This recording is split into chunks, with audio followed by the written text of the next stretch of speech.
Hello my brothers and sisters and welcome back to another action-packed episode of Chris the Butcher and friends. Right, I've picked up some French dressed racks of lamb. Now, they're not the best ones in the world because for some reason we've got them, I got them, and all the fat has been taken off. Now, normally when you get a French dressed rack of lamb like that, it has a good layer of fat in it, as I call it, bark. But this hasn't. But do you know what? It's not going to stop me doing some French dress racks of lamb with mash.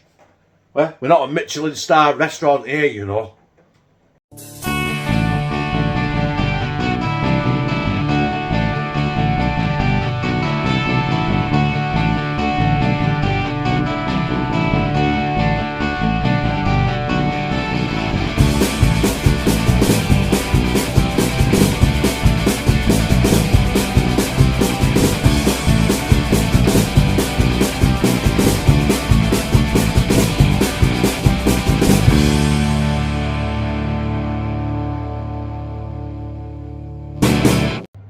There they are in all the glory, with all the fat taken off, which is sacrilege. But that's why all them four only cost me a tenner. Otherwise, you're talking £8-9 a piece for a 4-bone French dress rack of lamb at the minute. So, you know what I mean? You've got to work with what you're given, haven't you? So what we're going to do, we're going to get some love garlic fry light in this house. And then we're going to... I've lost my salt. Where's my salt? There it is. I'm not bothered about having more garlic on there. I've got some garlic granules, but it is about the salt and the pepper, and the garlic is in there in the fry light. Where's it? Oh, that's because I got it the other thing. Yeah. Right, there we go. That's the salt.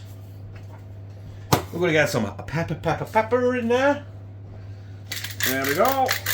Crack bot pepper. I will be going over the camera like this with my hands. I do apologise if I can hide it. Go cracker black pepper. We'll pat it down and then we're going to get it 2 at a time in my cast iron pan and get a good sear on them. Right, it's time to get our racks of lamb in there. 2 at a time like I promised. Because I don't want to overcrowd the pan. I'd say fat side down, but all the fat's taken out of it. So yeah, we're going to get a good crust on that, on the back side there and on the edges, and I'll be back when I've done the other 2. Right, that is our racks of lamb done. There's a lot of smoke going on here, but look at the crust on that. So I'll get them out. I'm going to turn the pan right down now to a medium heat. I'll be back in about 5 minutes when that's cooled down. In fact, we'll get that off the heat right now. And we'll be back with some carrots. Right, I've given the... do you know what? I really should invest in a proper extractor fan because it's like backdrafting it. Right, I've let that cool down. I'll put them back in. I cut them on the block with all the salt and pepper on, so... it doesn't really matter about seasoning them. I don't really want to over season everything to make everything salty because I got in trouble last time. You take my salt and I just burnt my finger. That's what happens when you're sticking your fingers in a hot pan, Chris. It tends to happen. Right, so I'm going to give these a few minutes just to hopefully pick up some of that flavour on the bottom of the pan. Then we're going to go back in with our lamb racks and then a little bit of beef stock, lid on, oven, bish bash bosh.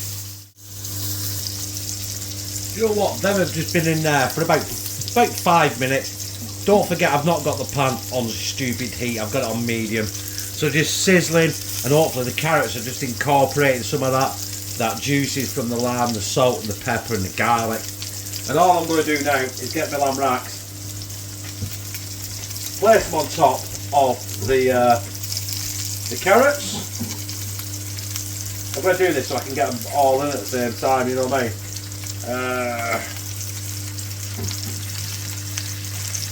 And then that'll do for me. Then I'm going to get my bogger up on the OXO. And I basically just want to cover the carrots at the bottom. Like so. Then the lid's going on. In the oven, 200 degrees. And we'll check it in 45 minutes. It's been 45 minutes, brothers and sisters. And I've just got it out of the oven. And there it is. I know you can't see it yet. You ready? Ta-da! Hey, it looks alright, I suppose. Just missing that fat in it. That would make that look absolutely superb if we had any sort of fat on there. But then again, it'd all be in there, wouldn't it? Probably there's a load of fat in there anyway. Right, anyway, the mash is ready. I'm going to dish this up and get some gravy on it. There it is. I know right now from that angle it looks like something from Nightmare on Elm Street, the Freddy Krueger hands, but do you know what? The only missing is the gravy. So let's get that on now.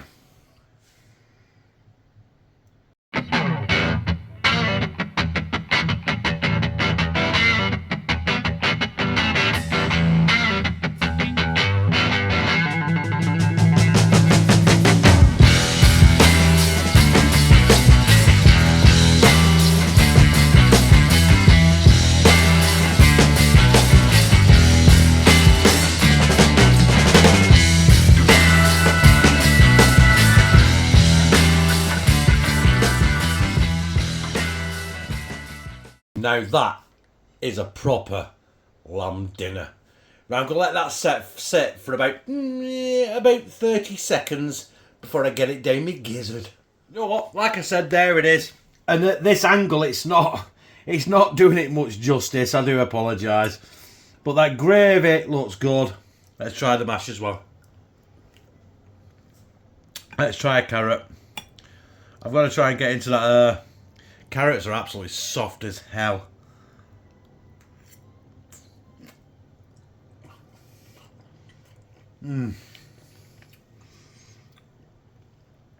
Let's try and get into this.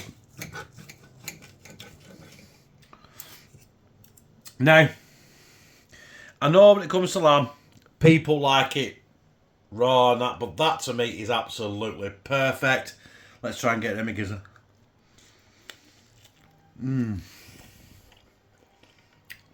That is superb.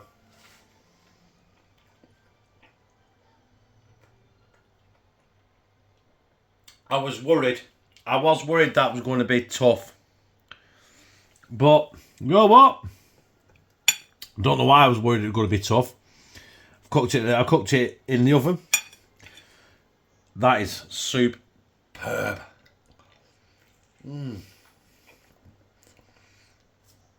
I just basically had a lamb and mashed lollipop.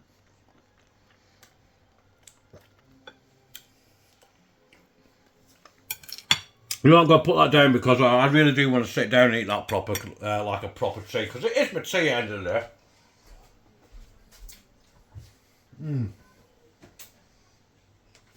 And I've got a load of gravy left to dip some butties in. Excellent. Do you know what, brothers and sisters? I hope you enjoyed watching that as much as I enjoyed cooking it, filming it, editing it, and most importantly, eating it. Not that I've ate it yet because I haven't, but I will be doing, and I am going to enjoy eating it. So if you did enjoy it, press like, comment, share it on your social media, and subscribe. Bah! And become a family member of #TeamCTB, where I